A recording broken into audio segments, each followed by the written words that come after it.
बताएं आस्था जी, मैं आपके पास ही आना चाहूंगा। क्या राय होगी आपकी?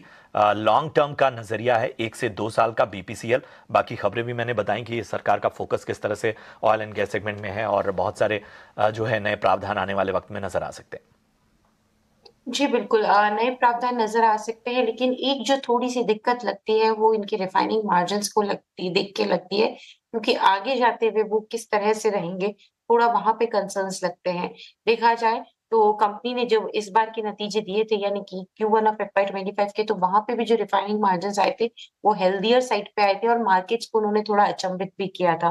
तो मुझे लगता है कि एक जरूर स्पेस होगी जिसको कि थोड़ा सा क्लोजली वॉच करना चाहिए, लेकिन लॉन्ग टर्म के लिए बढ़िया काउंटर है, होल्ड करने की ही सलाह रहेगी। वो है HAL, Hindustan aeronautics limited. Finally इस स्टॉक में फिर से एक्शन बढ़ता हुआ दिख रहा है और आज छोटी छोटी उबड़ खाबड़ रास्ते पर चलता हुआ स्टॉक थोड़ा सा नीचे जरूर आया, लेकिन फिर भी 2.5-3% ऊपर है। आज क्या कुछ एक्शन है इस स्टॉक के लिए, जानते हैं कुशल से। कुशल बताइए।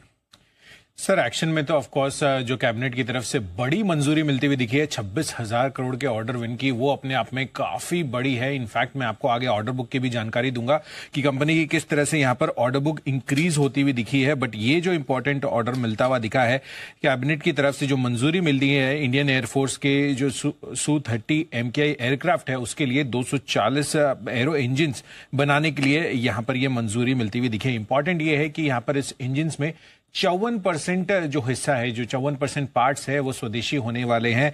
और साथ ही HAL के उड़ीसा डिवीजन प्लांट में ये इंजन्स का उत्पादन किया जाएगा। अगले साल से अनुमान है कि यहां पर डिलीवरी शुरू हो जाएगी। इनफैक्ट 2032 तक, यानी कि आने वाले 8 सालों में यहां पर ये डिलीवरीज लगातार दी जाएगी। इनफैक्ट इस ऑर्डर के बाद जो मौजूदा ऑर्डर बुक थी कंपनी की 94,000 करोड़ रुपए की, वो अब बढ़कर 1,20,000 करोड़ तक पहुंचती हुई दिख रही है। इनफैक्ट ब्रोकरेज की राय भी आती हुई दिख रही है, जहां पर यूबीएस ने FY25 में 1 लाख करोड़ के ऑर्डर्स मिलने की उम्मीद लगाई है। तो अब उसमें तो आप देख लीजिए कि 26,000 करोड़ के ऑर्डर तो ऑलरेडी यहां पर ये मिलते हुए दिख रहे हैं। साथ ही CLSA और मॉर्गन स्टैनले की भी आउट परफॉर्म की रेटिंग होती हुई दिख रही है और बड़े टारगेट्स के लिए यहां पर ये भी जो लक्ष्य है वो देते हुए दिख रहे हैं। तो ऑफकोर्स इस वजह से HAL और तमाम ऑफकोर्स बाकी जितने भी डिफेंस से जुड़े हुए स्टॉक्स है वो फोकस में आते हुए दिख रहे हैं।